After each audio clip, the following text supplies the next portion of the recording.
गुरु महेश्वर शिव के चरणों में मेरा प्रणाम है।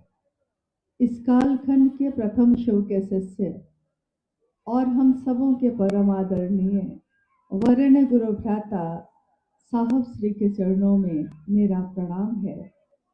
शक्ति स्वरूपा माँ नीलमानंद जी के चरणों में मेरा प्रणाम है। और बाराचट्टी गया जिले के विभिन्न स्थानों से आए आप सभी गुरु भाई गुरु बहन जो यहाँ उपस्थित हैं, उन सभी के चरणों में मेरा प्रणाम है।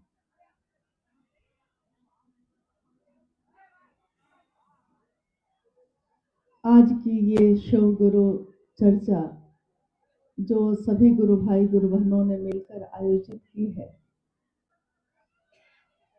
मेरे गुरु शिव सबके गुरु हो जाए, इस चाहत के साथ की है। इस चाहत को प्रणाम है, इस मनसा को प्रणाम है। और हम सबका सौभाग्य है कि हम सब भी इसमें शामिल हो पाए, सम्मिलित हो पाए हैं। आज के इस शिव गुरु महोत्सव के पीछे एक ही उद्देश्य है कि ये गया का जिला और इसके आसपास के सभी जिले जो बिहार राज्य में हैं, हर जगह के लोग आपस में आते और जाते रहे हैं।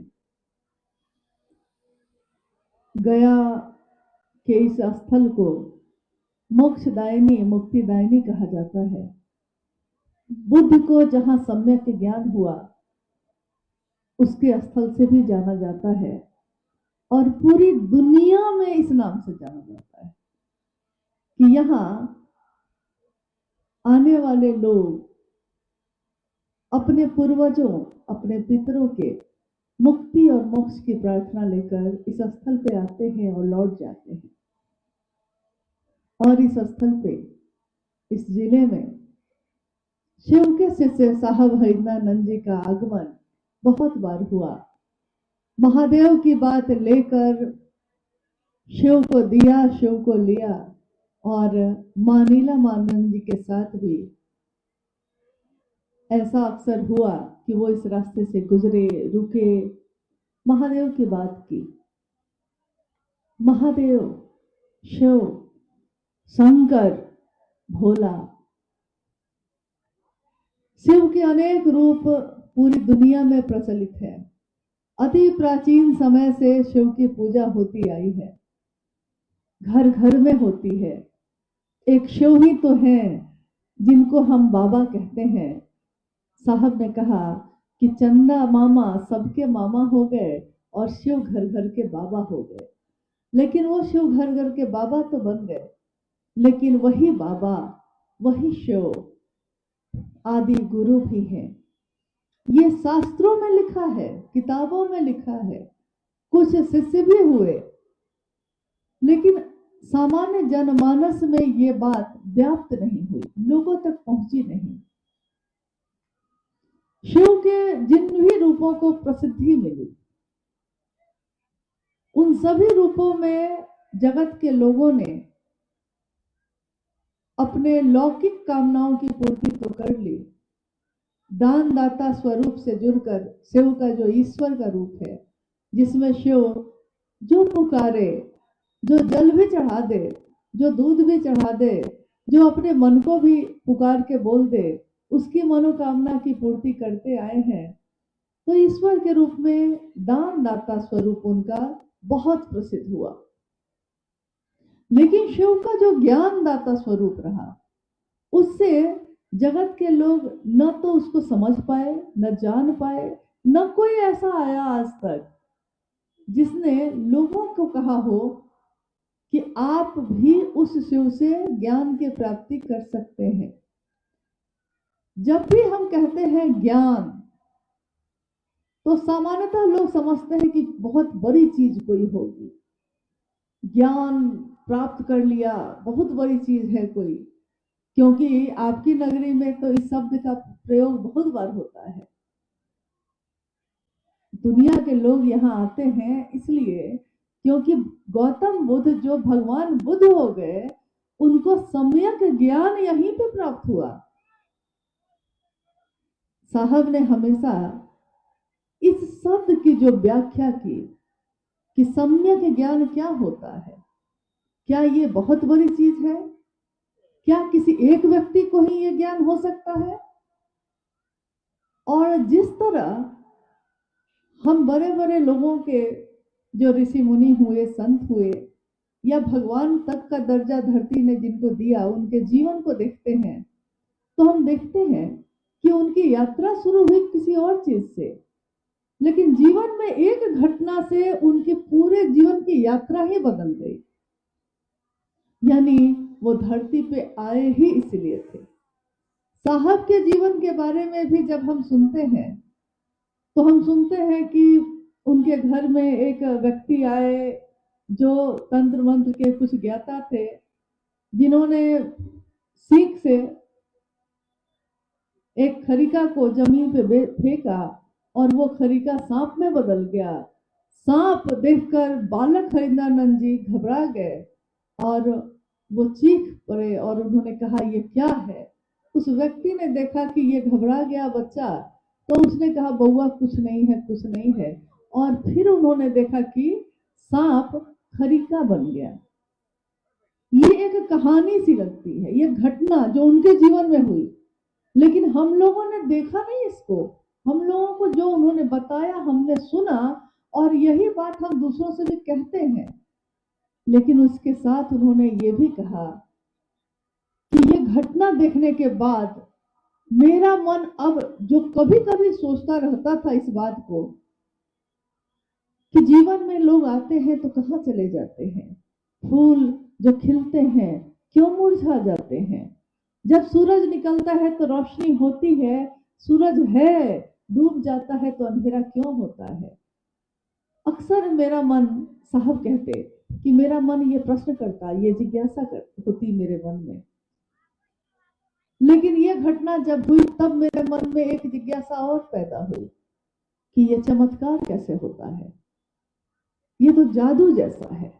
ये कैसे हो सकता है कि एक लकड़ी का छोटा सा पतला सा टुकड़ा एक विस्तार भुजंग में एक सांप में बदल जाए और फिर से वो सांप फिर खरीका का टुकड़ा हो जाए। कितनी घटना, कितनी बातें अविश्वसनीय प्रतीत होती हैं। लगता है कि कैसे हुआ होगा ये, लेकिन इस एक घटना ने उनके जीवन को पूरी तरह मोड़ दिया उस रास्ते की तरफ जिसकी मंजिल शिव है, उस समय भी थे और हमेशा रहेंगे। लेकिन रास्ता मुड़ गया उधर। चले थे चमत्कार ही सीखने, चमत्कार सीखने की कोशिश में शिव तक पहुंच गए। जैसे कोई रास्ता भटक गया हो और ढूंढते ढूंढते ढूंढते बोध गया कि चौराहे पे पहुंच ही गया, रास्ता भूल गया था। कभी किसी ने मदद की, कभी किसी ने रास्ता दिखाया, कभी किसी ने पैर भी खींचा, लेकिन आखिर पहुंचने वाला, चलने वाला मंजिल तक पहुंच ही जाता है। साहब हरिंद्रानंद जी ने अपने जीवन में जो बात शुरू की, उसकी परिणति, उसका परिणाम यही हुआ कि अंततः शिव उनके गुरु हुए। जैसे इस बुद्ध की नगरी में हम गौतम बुद्ध के बारे में सुनते हैं कि उनके पिता ने, जब उनका जन्म हुआ था, उनके पिता ने ज्योतिष बुलवाया। ज्योतिष ने कह दिया उसी दिन, या तो ये बहुत बड़ा राजा बनेगा या अध्यात्म के फलक पे जाएगा, उस रास्ते पे जाएगा और उसमें भी बहुत ऊपर चला जाएगा। उनके राजा पिता जो थे वो डर गए और उन्होंने, हम सुनते हैं कि महल पे महल बनाए, सारी सुख सारी सुविधा उसमें डाली। एक दिन गौतम बुद्ध ने देखा कि ये किसकी अर्थी जा रही है, कौन है जिसको लेकर लोग जा रहे हैं। तो उन्होंने पूछा, पता चला इस आदमी की मौत हो गई। एक बार देखा कि एक आदमी एकदम बूढ़ा हो गया। पता चला कि जीवन में कोई जब जन्म लेता है, युवा होता है, एक दिन वृद्ध हो जाता है और फिर उसकी मौत हो जाती है। घटना है ये, लेकिन उस एक घटना ने उनको इतना अव्यसित किया, इतना अव्यसित किया कि वो अपने महल, अपने राजपाट सबको छोड़कर जंगलों पहाड़ों के रास्ते पे चल पड़े। यानी जिसके मन में ईश्वर की ललक पैदा हो जाती है, फिर जगत इतना हल्का होता है कि न तो यहाँ का सोना चांदी, न महल, न राजपाट, कुछ भी रोक नहीं पाता उसको। इस कालखंड में शिव के शिष्य साहब हरिंद्रानंद जी, जो प्रथम शिव शिष्य इस कालखंड के हैं, उनके जीवन में भी एक घटना हुई, यही जो अभी मैंने कहा। लेकिन इस एक घटना ने उनके मन को ऐसा मोड़ा कि वो उस रास्ते पे आगे बढ़ते गए, गुरु पे गुरु मिलते गए, लेकिन प्यास नहीं मिट रही है, तृप्ति नहीं है, संतुष्टि नहीं है। और एक दिन ऐसा भी हुआ, वो बालक हरिंद्रानंद जी आज युवा हरिंद्रानंद जी हो गए, लेकिन एक युवा हरिंद्रानंद जी के हृदय में भी ये प्यास अभी तक मिटी नहीं थी। आरा के गांगी शमशान में उस आधी रात में साहब के मन ने हताश और निराश होकर सोचा था कि गुरु भगवान होते हैं तो भगवान गुरु क्यों नहीं है। जब सारे सहारे छूट जाते हैं, जब सब साथ देने वाले साथ छोड़ देते हैं, तब जाकर हमको पूरी तरह समर्पित होकर महादेव की याद आती है। महादेव की याद तो हमको ऐसे भी आती है, लेकिन जब सारे सहारे छूट जाते हैं तब सिर्फ महादेव याद आते हैं, इसके सिवा कोई नहीं याद आता। उस दिन साहब के जीवन में भी ऐसा ही हुआ। शिव को उन्होंने मन ही मन गुरु बनाया। मां नीलमानंद जी को कहा, चिट्ठी लिखी, मैंने शिव को गुरु बना लिया, नीलम तुम भी बना लो। और मां नीलमानंद जी ने बहुत प्रसन्न मन से, खुशी मन से शिव को अपना गुरु बना लिया। ये घटना है सन 1974 की। सोचिए कितने साल बीत गए, 50 साल बीत चुके, और 50 सालों के बाद आज शिव शिष्यता का उत्कर्ष क्या है। जिस दिन शिव की शिष्यता सिर्फ उनकी सोच में थी, सिर्फ उनके विचार में थी, सिर्फ उनके मन में यह विचार प्रवेश किया था, जिस दिन, उस दिन एक अकेले तन्हा व्यक्ति, वो शिव के शिष्य हरिंद्रानंद जी थे। उन्होंने इस बात को दीदी नीलमानंद जी को कहा। बस उनके जीवन के 8 वर्ष बीत गए। इसके बाद भी हर पल उनको लगता कि महादेव भी गुरु हैं कि नहीं। इस बात पे विश्वास नहीं होता, क्योंकि इतने धोखे खाए थे, इतना छले गए थे कि उनको लगता था कि हर जगह धोखे ही धोखे हैं। अगर आपको कोई गुरु भाई बन के ठग ले, कोई गुरु बहन बन के छल कर ले, उसके बाद कोई भी आएगा तो आपको लगेगा कि कहीं ये भी तो मुझको नहीं ठगेगा। ऐसा होता है ना। उस दिन साहब के साथ भी ऐसा ही हुआ। गुरु के रूप में लोगों ने उनके साथ कितने धोखे किए। कहा कि ईश्वर से मिला दूंगा, कहा कि ये सिखा दूंगा, लेकिन कुछ भी हासिल नहीं हुआ था। जिस दिन उन्होंने शिव को गुरु बना लिया और दीदी नीलमानंद जी को कहा, उस दिन के बाद से उनके जीवन में ये विचार और गहरा होता चला गया। ध्यान दीजिएगा इस बात पे कि विचार गहरा होता गया है, लेकिन विश्वास नहीं। अविश्वास में उन्होंने शिव को गुरु बनाया था। उनको कोई विश्वास नहीं था महादेव पे। वो हमेशा ये कहते कि मैंने तो सोचा था कि ये भी तो शरीर में नहीं है, यहाँ भी धोखा ही होगा। अविश्वास में, श्रद्धा भी नहीं थी। हम लोग को तो थोड़ी श्रद्धा भी है, लेकिन साहब ने कहा कि मुझको कोई श्रद्धा नहीं थी। मैं बोलता था, क्या नहीं बोलता था महादेव को। गुस्से में, दुख में, हताशा में हम किसको बोलते हैं? वही जिसको हम बोल सकते हैं, या जो मेरा इतना अपना है कि हमको पता है कि उसको हम कुछ भी बोलेंगे वो मुझको छोड़ेगा नहीं, हम उसी को बोल पाते हैं। सबको कहाँ बोलते हैं। साहब ने कहा कि मैंने महादेव को भी क्या नहीं कहा। कभी उनकी तस्वीर को रख देता आंगन में, कभी रोता, कभी कुछ कहता, लेकिन महादेव ने मुझको क्या दिया? अविश्वास, अश्रद्धा, संशय ही संशय। लेकिन जब मैंने शिव को अपना बनाया, बस विचार सोचा था, अब कहीं दूसरी जगह नहीं जाएंगे, महादेव के पास आ गए तो महादेव के पास ही रहेंगे, अब दूसरा कोई नहीं होगा। ये बहुत बड़ी बात होती है, ये संभव नहीं होता सबके लिए। बात इतनी बड़ी है कि तुम नहीं तो कोई दूसरा नहीं।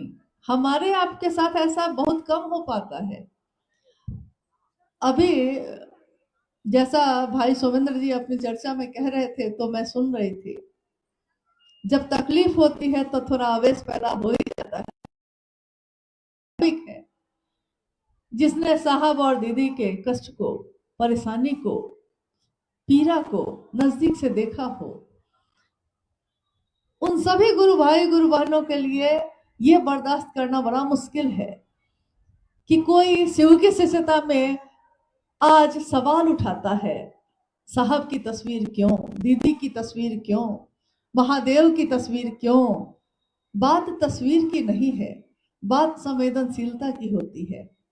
जो मेरा है वो मेरे मन में तो है ही, लेकिन उसको मेरी नजर भी देखना चाहती है, और उसको देखने के बाद फिर किसी को नहीं देखना चाहती। दिखते बहुत लोग हैं, लेकिन जिसका दर्शन कर लिया है, जिसको देख लिया है, फिर आंखों में किसी और की प्यास नहीं है, किसी और की चाहत नहीं है।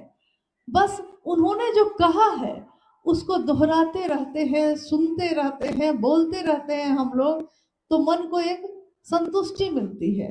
लगता है कि उनकी बातों से मेरा मन शिव की तरफ चल रहा है। जगत की चीजें खींचती हैं और महादेव का आवेश हमको महादेव के तरफ खींचता है। साहब हरिंद्रानंद जी, मां नीलमानंद, यह सिर्फ किसी व्यक्ति का नाम नहीं है, ये उनका नाम है, ये उनकी बात है, जिन्होंने एक एक व्यक्ति के लिए ये संदेश दिया कि हर व्यक्ति परमात्मा पथ का पथिक हो सकता है। आज तक किसी ने ये नहीं कहा लोगों को कि हर व्यक्ति हो सकता है। लोगों ने कहा कि तुम हो सकते हो। अलग अलग जाति, अलग अलग धर्म, अलग अलग वर्ण, भाषा, क्षेत्र, इसके अनुसार बंटवारा रहा। लेकिन जब शिव की तरफ से साहब ने दुनिया के लोगों से बात करनी शुरू की तो उन्होंने कहा, शिव जगत के गुरु हैं, जगत का एक एक व्यक्ति शिव का शिष्य हो सकता है। इसके लिए हर व्यक्ति उस पथ का पथिक होने की योग्यता रखता है। आइए सब मिलके चलते हैं, कोई नहीं छूटे, कोई नहीं टूटे। सबकी बात उन्होंने की, सबकी बात। क्या सबके सब उनको प्यार करते थे? नहीं। कितने लोगों ने तो विश्वास भी नहीं किया, कितने लोगों ने तो साथ चलकर साथ छोड़ा भी, कितने लोगों ने साथ भी दिया। लेकिन साहब कहते हैं कि मैं अवरोधों को ही आरोहण बनाता चला गया। गया में कितनी पहाड़ है, पहाड़ है, जगह जगह पे है। कितने पहाड़ हैं, पहाड़ पे पेड़ भी नहीं दिखते। कल ही गुरु भाई लोग कह रहे थे, हंस रहे थे सबको साहब की बात को याद करके, कि हंस रहे हैं कि साहब क्या बोलते रहे हमेशा कि गया बिना पहाड़ तो है लेकिन बिना पेड़ का है। तो खैर ये तो अक्सर वो हंसी में, प्रेम में, स्नेह में बोलते रहे। लेकिन उन्होंने कहा कि चलने वाला जो चलना चाहता है वो अवरोधों को आरोहण बना लेता है। इसका अर्थ होता है कि पहाड़ है, पेड़ भी नहीं उस पे, लेकिन नुकीली चट्टानों पे भी पांव रख रख के चलने वाला इस पहाड़ को पार करके उस पार उतर जाता है। और जो नहीं चलना चाहता उसके लिए फूल भी बिछा कर रखिए, तो जो नहीं चलना चाहता वो नहीं ही चलता है। जैसा एक बहुत ज्वलंत उदाहरण है, आप ही के जिले का है, गया जिले में कुछ वर्ष पहले अखबार में, समाचार में एक व्यक्ति का नाम खूब गूंज रहा था और पता चला कि भाई उनको भारत सरकार की तरफ से पुरस्कार और पदक ये सब दिए गए। गया जिले के हैं। अचानक से ये नाम सामने आया। उस समय नाम यह था दशरथ मांझी, जिनको माउंट मैन के नाम से पुकारा गया। गया जिले के कहानी जो हमने पढ़ी और समाचार में देखी, समाचार चल रहा था और साहब बैठे थे, समाचार जो आ रहा था तो हम लोग बताए उनको कि ऐसा ऐसा गया से एक समाचार आ रहा है कि इस तरह का एक व्यक्ति हुआ। उस व्यक्ति के बारे में बताया जा रहा था कि वो बड़ा गरीब रहा और पत्नी उनकी जो थी बीमार हो गई, डॉक्टर दवा भी नहीं मिली, पहाड़ से होकर जाने का कोई रास्ता नहीं था, घूम के जाने में 55 किलोमीटर का रास्ता था, लंबा था, न डॉक्टर मिल पाया न दवा मिल पाई, पत्नी की मौत हो गई। पहाड़ के दर्रे में वो गिर गई थी, मौत हो गई। दशरथ मांझी उस समय धनबाद में एक कोयला खदान में काम कर रहे थे, लौटे। उस एक अकेले व्यक्ति ने, गरीब है, कुछ नहीं है, छेनी और हथौड़ी, एक छेनी और एक हथौड़ी थी साथ में, लेकर आए। और इस दुख ने, एक तरफ पत्नी को जो प्रेम करता था उस पीड़ा से गुजर रहा था, लेकिन इस दुख ने उसके अंदर क्या आह्लाद पैदा किया कि मेरी जो पत्नी थी उसके साथ तो जो हुआ सो हुआ, लेकिन आगे किसी के साथ ऐसा ना हो, इसके लिए एक व्यक्ति ने एक संकल्प लिया।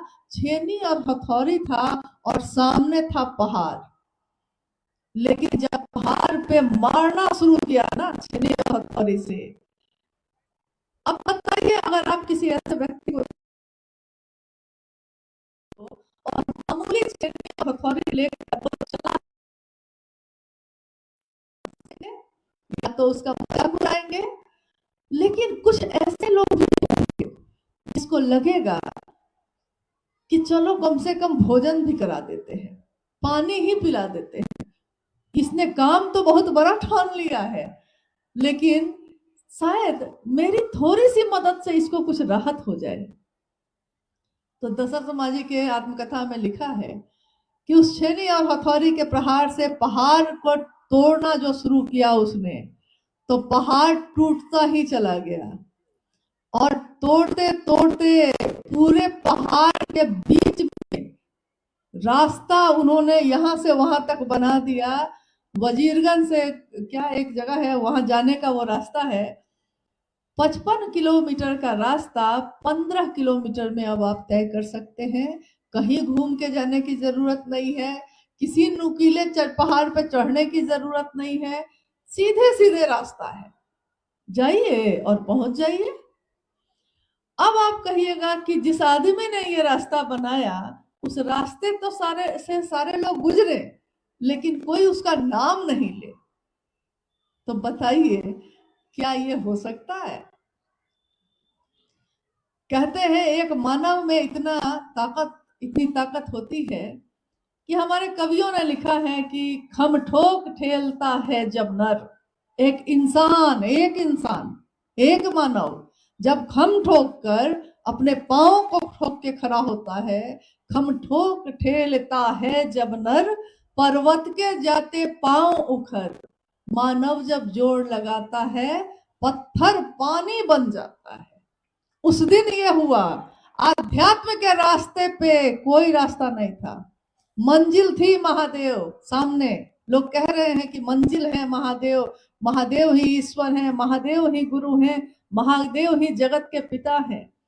जगत भी है, जगत के लोग भी हैं, ईश्वर भी हैं, लेकिन उस ईश्वर तक हर व्यक्ति कैसे पहुंच सकता है? हर व्यक्ति, कुछ लोग तो पहुंच रहे थे, हर व्यक्ति नहीं। तो ये रास्ता तो था ही नहीं, तो जहां रास्ता नहीं होगा वहां कांटे होंगे, झाड़ियां होंगी, नुकीले चट्टान होंगे। तो उस दिन जब साहब हरिंद्रानंद जी ने ये सोचा कि शिव मेरे गुरु हैं, इसके साथ साथ उन्होंने ये भी सोचा, जब गुरु का आदेश आया तो उनको लगा कि गुरु के आदेश में बल है। गुरु ने कहा है कि जो तुम करते हो दूसरों को करने के लिए कहना, और उनके सामने पहाड़ की तरह अवरोध खड़ा था। मान्यताओं का, परंपराओं का, संकीर्णताओं का, जाति धर्म वर्ण में बटे हुए लोग, एक दूसरे से चिढ़े हुए लोग, एक दूसरे के लिए नफरत से भरे हुए लोग, सुख में सुखी नहीं हो रहे हैं, दूसरे के दुख में हमको सुख मिलता है, ऐसे लोग, और जगत के ऐसे लोगों के बीच उनको पुनर्स्थापना करनी थी महादेव की। महादेव की स्थापना थी जगत में, लेकिन साहब हरिंद्रानंद जी ने उसी शिव की फिर से स्थापना की, जिस शिव को हम आप भूल बैठे थे, जिस शिव की याद भी हमको नहीं आती थी। तब याद आती थी जब कष्ट होता, जब दुख होता, जब पीड़ा होती। लेकिन साहब हरिंद्रानंद जी ने दुनिया के लोगों को ये बताया कि जब पीड़ा होती है आपके जीवन में, अरे उस पीड़ा से, उस दुख से वो महादेव ही तो निकाल सकते हैं। तो जब पीड़ा होती है उसी समय महादेव को छोड़ देते हैं आप। जब सबसे ज्यादा जरूरत है उसी समय कहते हैं कि चलिए महादेव से भी कुछ नहीं मिला, चलिए अब किसी और को पकड़ते हैं। हम अपना बेटा नहीं बदलते, हम अपना पति नहीं बदलते, हम अपना घर नहीं बदलते, हम इतनी छोटी सी जमीन अपनी नहीं बदलते, लेकिन हमने तो भगवान बदल लिया। महादेव को माना था शिव मेरे गुरु हैं, और गुरु बदल लिया, ईश्वर बदल लिया, लोगों ने भगवान बदल लिए, लोगों ने धर्म बदल लिए। लेकिन साहब हरिंद्रानंद जी ने ऐसा नहीं किया।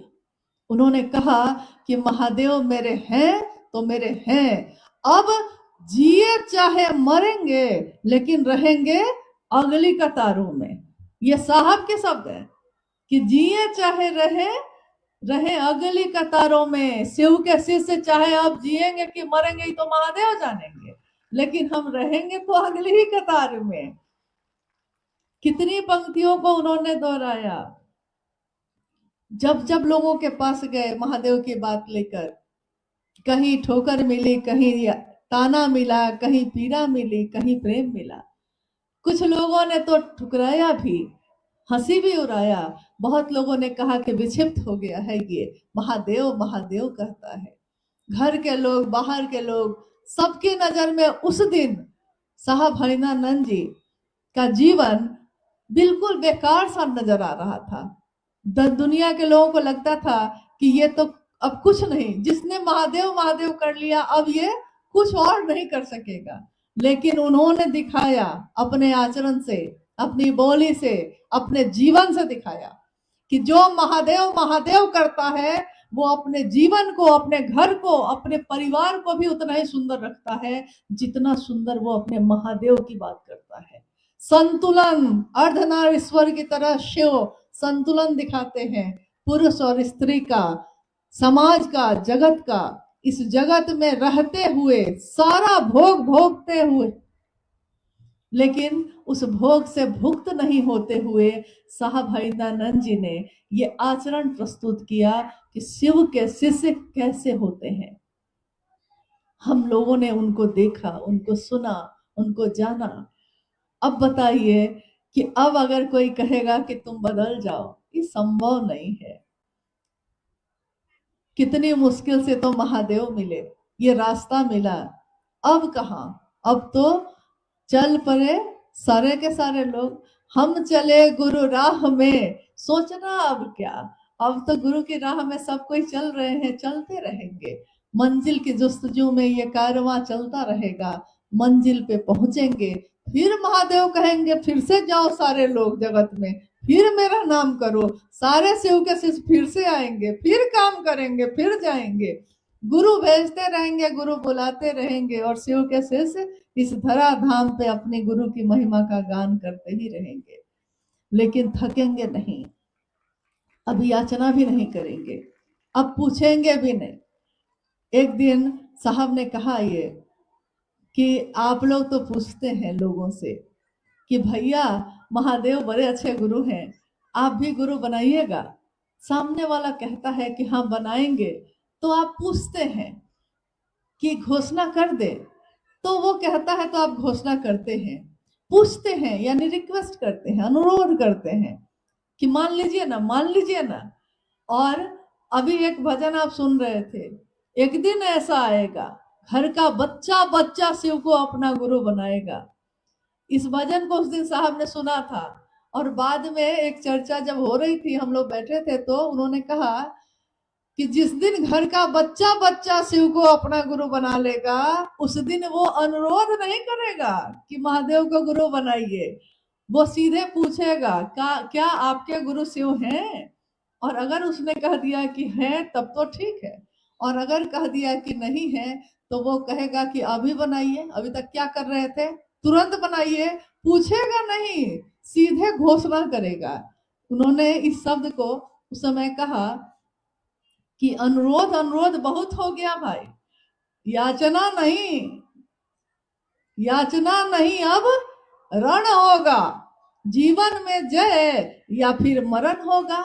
मरना तो है ही, लेकिन महादेव की जय हो जाए, इसके लिए इस यात्रा में, इस जागरण में जो शिव मानसिक तल पे, जागतिक तल पे जगह हैं, इस यात्रा में हम सब चल सके, इसी की कामना है। आइए हम लोग कुछ जिज्ञासाओं पे बात कर लेते हैं। आप लोग थोड़ी दिक्कत में लगता है हैं, कोई खड़े हैं कोई बैठे हैं, जगह तो छोटी हो ही जाती है। महादेव की व्यवस्था में कितनी भी व्यवस्था आप कर लीजिए, व्यवस्था कम पड़ जाती है, लेकिन इसी अव्यवस्था में महादेव की, साहब दीदी की व्यवस्था है। इसलिए थोड़ी देर का ये कार्यक्रम और है, इसको अच्छे ढंग से हम लोग कर लें। आइए जिज्ञासा पे बात कर लेते हैं थोड़ा।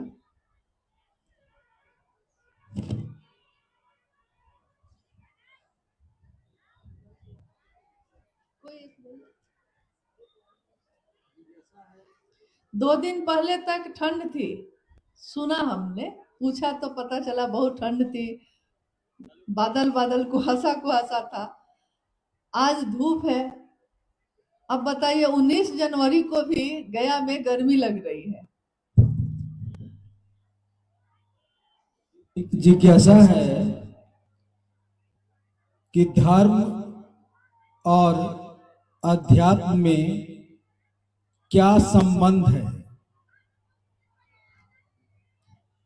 आध्यात्मिक आह्लाद का अर्थ क्या होता है, इसे स्पष्ट करने की कृपा किया जाए।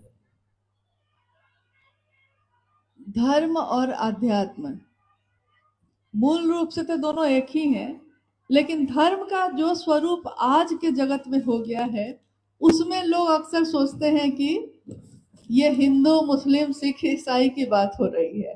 धर्म मतलब ये हो गया। धर्म का अर्थ होता रहा है प्राचीन समय से कि जो हम धारित करते हैं, जो हम धारण करते हैं, जिस तरह से हम अपने जीवन को जीते हैं। तो मूल रूप से तो सारी दुनिया के लोग एक ही तरह से जीवन को जीते रहे हैं, और खासकर भारतवर्ष में। लेकिन अध्यात्म की बात जब हम करते हैं, तो अध्यात्म का अर्थ होता है खुद को जानना, स्वयं की खोज, आत्म दीपो भव, अपने आप को दिया बनाना, अपने अंदर की लौ को जलाना, और उसकी रोशनी ऐसी हो जो दूसरों को भी रोशन करे, जो दूसरों के जीवन में भी प्रकाश ले आए।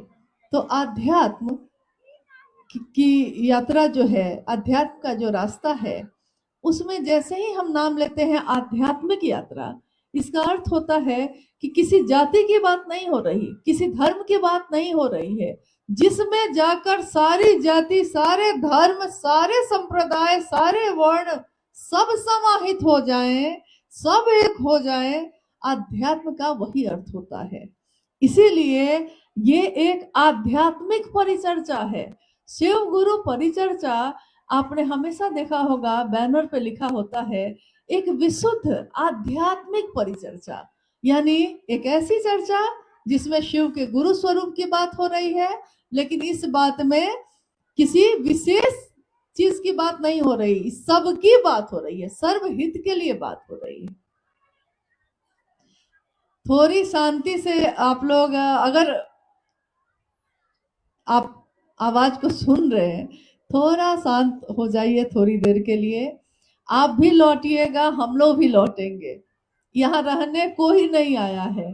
एक दिन की यात्रा का तो पता है अभी का, लेकिन जीवन का पता नहीं। आध्यात्म यानी जीवन की खोज, इस जीवन में कितने दिन के लिए आए हैं और कितने दिन के लिए रहेंगे, कब चले जाएंगे, कोई नहीं जानता। एक करके छोड़ देते हैं। जिज्ञासा बोलिए, एक जिज्ञासा बोलिए। अच्छा, आप लोगों से अनुरोध है कि गुरु भाई और गुरु बहन, भाई मेरे सामने जो हैं गुरु भाई गुरु बहन, शिवका शिष्य अपने आचरण से, अभी अभी मैंने कहा कि साहब ने अपने आचरण से दिखाया है, तो आपसे अनुरोध है कि आप भी थोड़ा अपने आचरण से दिखाइए कि मन शांत होता है तो शरीर भी शांत हो जाता है।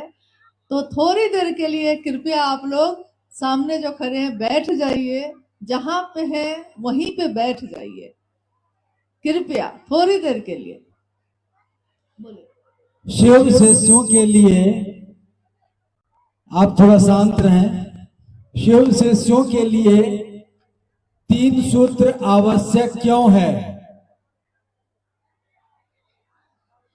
जिज्ञासा आपने सुनी है, शिव शिष्यों के लिए 3 सूत्र जरूरी क्यों है? इसको सुनने के लिए थोड़ा ध्यान से सुनना होगा आपको कि जब हम तक ये बात पहुंची, हम सभी तक ये बात जब पहुंची, साहब ने जब कहा कि शिव मेरे गुरु हैं, आपके भी हो सकते हैं, तो उन्होंने 3 सूत्रों का निरूपण किया। पहले सूत्र में, दूसरे सूत्र में और तीसरे सूत्र में जो बातें उन्होंने बताई, कहा कि जैसा मैं कहता हूं वैसा अगर करो, वैसा ही करना होगा, लेकिन जैसा मैं कह रहा हूं, तो परिणाम ये होगा कि जीव शिव जैसा नहीं, शिव ही होगा। परिणाम ये होगा, लेकिन जैसा मैं कहता हूं वैसा करिएगा तब। और उन्होंने एक बात कही कि जब मैंने शिव को गुरु बनाया था, यानी साहब ने जब शिव को गुरु बनाया, उस समय 3 सूत्र नहीं थे, कोई बताने वाला भी नहीं था। तो उन्होंने कहा कि जब मेरे पास तीनों सूत्र नहीं थे, तब भी मैं क्या करता था, उस समय मैं क्या कर रहा था? मैं महादेव से दया की याचना कर रहा था कि आप भी गुरु हैं कि नहीं, मुझको लखाइए। गुरु पैया लागू नाम लखाए दीजो रे। हे गुरु, आपके पांव पड़ता हूं, मैं कौन हूं, क्यों आया हूं, मुझको बता दीजिए, मुझको दिखा दीजिए। तो उन्होंने कहा कि उस समय भी मैं क्या करता था, दया ही तो मांगता था, दूसरों से शिव की बात करने लगा। सन 1982 में मधेपुरा में उन्होंने पहली बार लोगों से शिव की बात शुरू की। तो उन्होंने कहा कि मैंने लोगों से क्या बात की, शिव की बात की, ताकि लोग महादेव के तरफ चल सके। बात शिव की, लेकिन उसके लिए क्या क्या किया। रात हो जाती, देर हो जाती, 10 आदमी 20 आदमी जो मुश्किल से शिव शिष्य बने थे, वो बैठे होते, रात तक चर्चा होती रह जाती। तो फिर रात में जब चर्चा खत्म होती, उन सभी को अपनी जीप में बैठाता और घर घर पहुंचाता, क्योंकि सुरक्षा भी तो देखनी थी। देखिए, जब प्रेम होगा, जब चाहत होगी, तो परवाह भी होगी। हम लोग शिव चर्चा के बाद ऐसे निकलते हैं कि हमको कोई परवाह नहीं होती कि कौन कहाँ कैसे जाएगा, वो जाने, अपना उसकी यात्रा है। लेकिन साहब ने ऐसा नहीं किया। उन्होंने कहा कि मैंने ये भी परवाह की, शिव चर्चा की शिव के लिए, लेकिन लोग शिव की तरफ प्रेरित हो, इसके लिए उन्होंने अपने आचरण से किसी को चाय पिलाया, किसी को भोजन कराया। आपने सुना अभी, राजमणि मां नीलमानंद, जिनके एक आंगन में 100 नौकर रहते थे, वो किसी को भोजन बना के परोस रही हैं, जूठी थाली को उठा के ले जा रही हैं, धो रही हैं। किस लिए? कोई अगर गुरु के लिए, कोई अगर महादेव के लिए समर्पित होता है, झुकता है, तो वो क्यों झुकता है? इसलिए कि वो महादेव से प्रेम करता है। लेकिन झुकता सबके आगे है कि वो भी महादेव से प्रेम कर सके, वो जाने कि महादेव कितने सुंदर, कितने अच्छे हैं, और उनके नजदीक हो जाए। जब प्रेम मिलेगा तो लोग नजदीक होते हैं। महादेव की बात के लिए साहब ने शिव की चर्चा की, और पहली बार जगत में शिव चर्चा का प्रचलन आया। पहली बार शिव चर्चा की बात हुई। आज तक, प्राचीन काल से लेकर आज तक शिव कथाओं का प्रचलन था, लेकिन शिव चर्चा इस शब्द को आपने किसी और जगह पे नहीं सुना होगा। 3 सूत्रों में महादेव से दया मांगना, दया मांगना, ये भी आपने नहीं सुना होगा। आपने हमेशा अपने पूर्वजों से, अपने बुजुर्गों से ये सुना होगा कि भगवान कृपा करथिन तब न मिलते, करो और पाओ। यानी तपस्या करो तो वरदान मिलेगा, पूजा करो तो मनोकामना पूरी होगी, मंत्रों का जप करो तो देवता सिद्ध होंगे। यानी करो और पाओ। पहली बार शिव शिष्यता में साहब ने शिव की चर्चा की बात की, साहब ने शिव से दया मांगने की बात की, और शिव का प्राण मंत्र जो हमेशा गुरु प्रदत्त होता है। आज तक के प्राचीन समय से लेकर आज तक गुरु ही मंत्र, यानी शरीरधारी गुरु या सदगुरु मंत्र देते रहे हैं, और ईश्वर प्राप्ति के लिए हम लोग चलते रहे हैं। लेकिन साहब हरिंद्रानंद जी ने कहा, शिव को पुकार के कोई अगर अपनी सांसों पे भी शिव का नाम नमः चढ़ाएगा और सिवाय उतारेगा, उसके परिणाम भी उतने ही होंगे जितना लाखों माला पे जप करने के होते हैं। सोचिए, माला की अनिवार्यता भी खत्म, यानी इसी शरीर में रहते हुए शरीर मुक्त हो जाना। ये तीनों सूत्र अगर नहीं थे तब भी साहब तीनों सूत्र ही करते थे, और जब उन्होंने इसको निरूपित किया, लिखा, तो लोगों के जीवन में भी ये तीनों सूत्र ही आए। लेकिन उन्होंने बार बार कहा, महादेव से दया मांगना शिष्य बन के। हम कहते हैं, हे शिव आप मेरे गुरु हैं, मैं आपका शिष्य हूँ। बहुत ऐसी पंक्ति है साहब के द्वारा कही हुई जो सुनने में एक जैसी लगती है, लेकिन जिसके अर्थ बहुत ही विपरीत है। एक ही वाक्य है, वाक्य पंक्ति एक ही है, जैसा पहले सूत्र में है। क्या है पहला सूत्र? क्या कहता है? हे शिव आप मेरे गुरु हैं, मैं आपका शिष्य हूं। लेकिन ये एक ही वाक्य है, लेकिन इसमें आधे वाक्य में अर्थ अलग है, आगे में अर्थ अलग। क्या अर्थ है? जब हम कहते हैं हे शिव आप मेरे गुरु हैं, साहब ने कहा कि इसको ऐसे समझिए कि जैसे आप जब कहते हैं कि तुम मेरी बहन हो, यानी तुम मेरी बहन हो, मतलब हम भारी हैं और तुम मेरे बाद हो, तो मेरे अनुसार तुमको चलना है।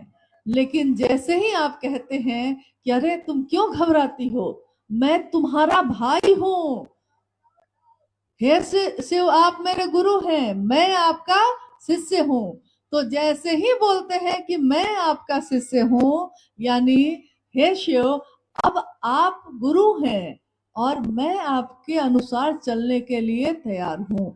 शिष्य वही जो गुरु आदेश अनुसार चले, गुरु के अनुशासन में रहे। अब गुरु का अनुशासन क्या है? एक स्कूल में चले जाइए तो गुरु का अनुशासन है कि 1 घंटी क्लास होगा, फिर 45 मिनट की कक्षा चलेगी, फिर घंटी बजेगी तो छुट्टी होगी, और नहीं तो फिर दूसरा क्लास चलेगा। तो अगर 45 मिनट की कक्षा चलनी है, क्लास चलना है, तो बच्चा को मन हो या ना हो, लेकिन क्लास में चला गया है तो उसको बैठना ही पड़ेगा। ये अनुशासन बना हुआ है स्कूल का। लेकिन आप उस स्कूल के परिधि में, उसके कैंपस में, उसके अहाते में चले गए तो आपको अब उसके अनुसार ही रहना होगा। तो जैसे ही हम कहते हैं कि मैं आपका शिष्य हूं, मुझ शिष्य पर दया कर दीजिए, यहाँ है दया। दया उसके लिए मांगा जाता है कि किया कुछ भी नहीं, करने आता कुछ भी नहीं है, लेकिन तब भी महादेव आपसे चाहिए। कुछ क्रिया न साधना, अयोग्य हूं अभिज्ञ हूं। कोई क्रिया नहीं जानता, कोई साधना नहीं जानता, अयोग्य हूं, किसी योग्य नहीं, अभिज्ञ हूं, कुछ भी जानता नहीं, लेकिन महादेव तब भी आप मुझ जैसे के भी गुरु हो जाइए और मैं आपका शिष्य हो जाऊं। मुझ शिष्य पर दया करके ये कर दीजिए, क्योंकि शिष्य तो बन रहा हूं, लेकिन मुझको आता होता कुछ नहीं है, कोई क्रिया नहीं आती, कोई साधना नहीं आता, कुछ नहीं आता, दया कर दीजिए। और महादेव दया करते हैं। दूसरा सूत्र भी यही कह रहा है। देखिए, दूसरे सूत्र में शिव की चर्चा का प्रचलन कभी पहले नहीं आया, पहली बार इसमें आया। तीसरे सूत्र में शिव को प्रणाम करने की विधा जो है, उसमें एक गुरुबहन जो उस समय उड़ीसा राज्य से आई थी, उन्होंने साहब से कहा कि साहब, मैंने सुना है कि माला पे एक माला जप करना चाहिए 24 घंटे में एक बार, और अजपा जप करना चाहिए, यानी सांस पे भी टुकड़े टुकड़े में करना चाहिए। तो एक माला अगर करते हैं तो कुछ लौकिक कष्ट कम होंगे, सब कुछ बताते हैं, लेकिन मैं तो इतनी गरीब हूं कि मेरे पास माला खरीदने का पैसा भी नहीं है। बड़ी मुश्किल से हम आज पहली बार यहाँ आए रांची उड़ीसा से, गुरुबानों ने भाड़ा दे दिया, उसी से चले आए। एक ही इच्छा थी कि आपसे मिले, लेकिन हम ये जानना चाहते हैं कि हम जो महादेव को प्रणाम करते हैं, तो मेरे पास पैसा है नहीं, माला खरीद नहीं सके, तो कंकर और पत्थर को 108 की संख्या में मैंने चुन लिया है, और उसी कंकर पत्थर को नमः शिवाय महादेव का जो ध्यान आता है कर लेते हैं, और एक एक पत्थर ऐसे हटाते जाते हैं और कहते हैं कि हाँ 108 हो गया। क्या ये सही है? क्या मेरा प्रणाम महादेव को जाता होगा? साहब ने कहा जाता है, क्योंकि महादेव तो हृदय की हुंडी स्वीकार करते हैं, महादेव तो भाव स्वीकार करते हैं। प्रणाम करने का भाव हो तो महादेव प्रणाम ग्रहण करते हैं। वहां कौन सी माला?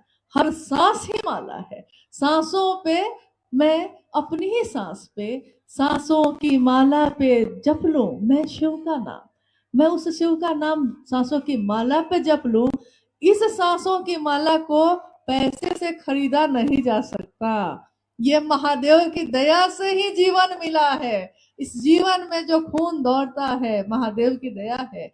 मुंह से जो महादेव की बात होती है, ये कान जो महादेव की बात सुनते हैं, इसमें भी महादेव की ही दया है। और ये मन उस महादेव को प्रणाम कर ले, इसमें भी महादेव की दया ही है। उन्होंने एक उदाहरण दिया उस समय इन तीनों सूत्रों को समझने का।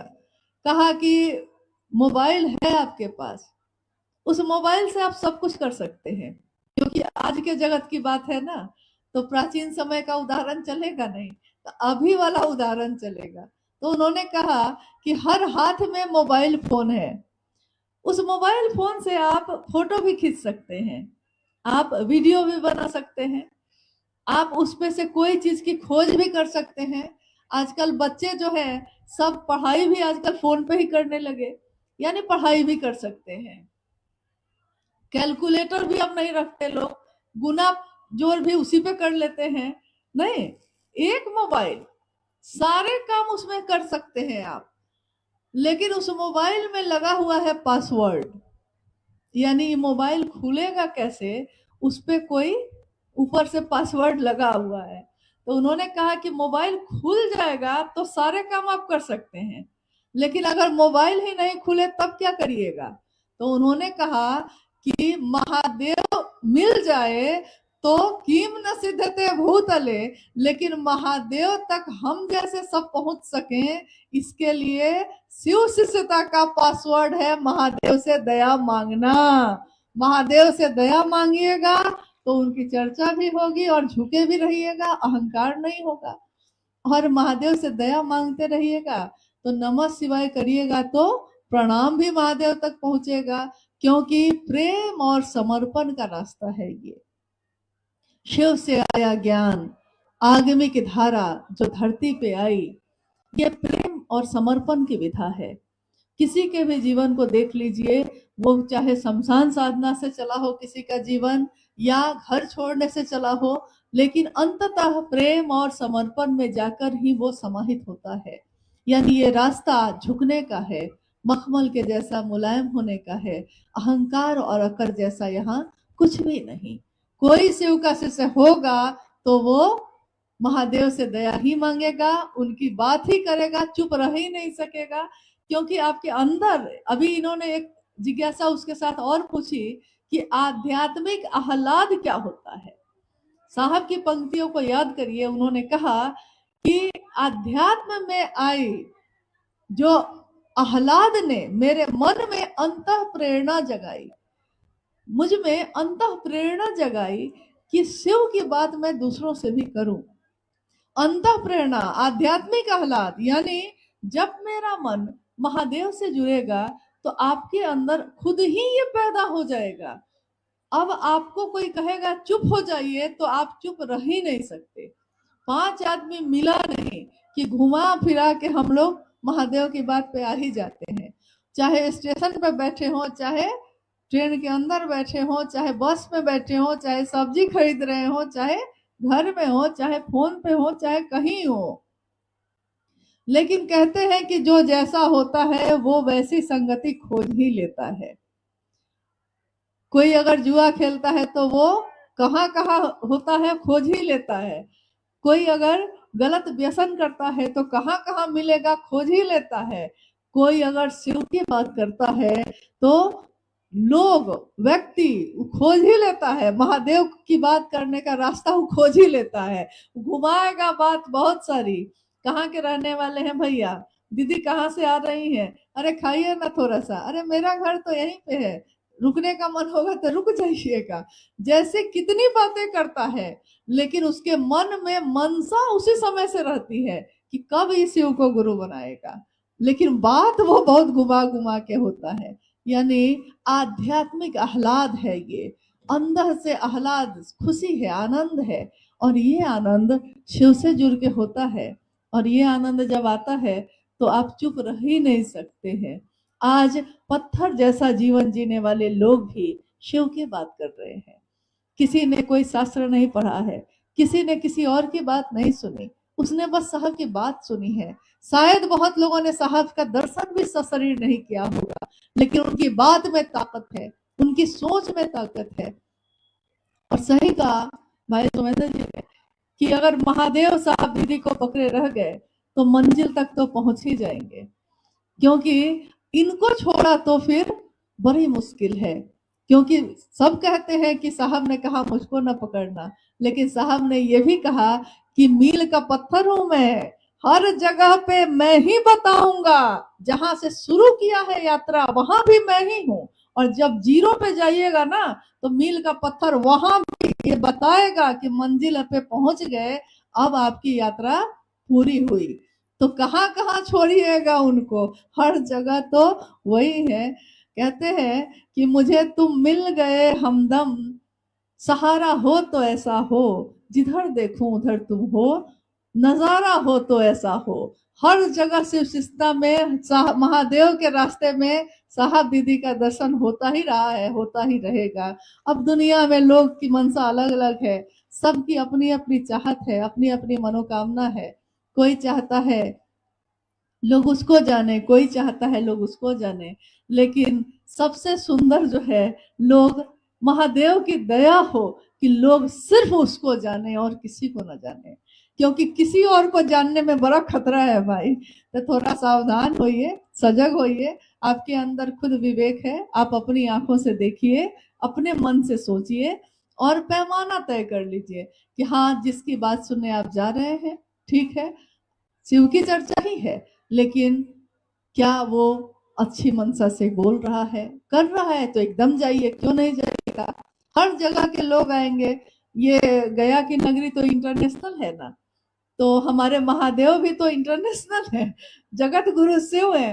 तो जगत गुरु शिव की बात करने वाली ये जगह, यहाँ हर जगह के लोग आएंगे, अपनी अपनी बात कहेंगे।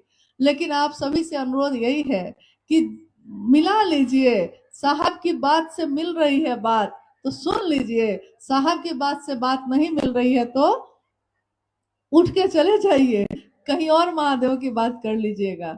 देखिए, पीड़ा है हमारे जीवन में, दुख है, कष्ट है, परेशानी है, बहुत सारी चीजें हैं, लेकिन साहब की पंक्तियों को याद करिए। उन्होंने कहा कि पीड़ा के क्षणों में शिव की दया त्वरित हो जाती है। स्वकर्मों से आई आपदा, व्यथा और मन पे पड़े आघातों का जो घाव है वो तिरोहित हो जाता है। शायद सबके साथ ऐसा ही होता है। किनके साथ? साहब ने कहा शायद सबके साथ ऐसा ही होता है जो जिनके प्रिय शिव हैं या जो शिव के प्रिय हैं। जिनके प्रिय शिव हैं, आज मेरे प्रिय शिव हैं, लेकिन हो सकता है मेरे जीवन में कुछ ऐसी घटना हो कि मेरी प्रियता बदल जाए। कल जो कहते थे कि साहब आप ही मेरा जीवन है, माँ आप ही मेरा जीवन है, आज उनकी प्रियता बदल गई। आज उनकी तस्वीर भी आपको गंवारा नहीं है, आज आपकी प्रियता बदल गई।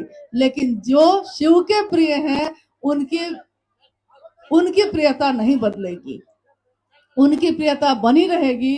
तो दया मांगिए उस महादेव से कि शिव के प्रिय बने रहें। इतना महादेव महादेव महादेव करिए कि महादेव भी ढूंढे कौन है दीवाना, वो कौन है मेरा प्रिय।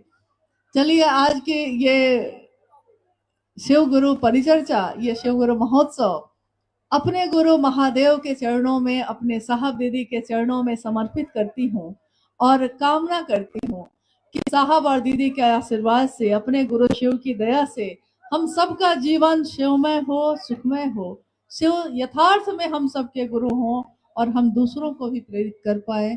आप सभी के चरणों में मेरा प्रणाम है। बहुत सारे नामों की घोषणा आई है मंच पे, बहुत सारे गुरु भाई गुरुवान हैं जिनके नाम की घोषणा के लिए मंच पे, गुरु मंच पे आया है। घोषणा है सामूहिक कि जिन लोगों ने भी अपने नाम की घोषणा के लिए नाम अपना दिया है, उन सभी गुरु भाई गुरु बहनों का नाम शिव के अंतरिक्ष साम्राज्य में प्रेषित किया जाता है। शिव अपने अंतरिक्ष साम्राज्य में कृपया दर्ज करें, जागा जागा महादेव।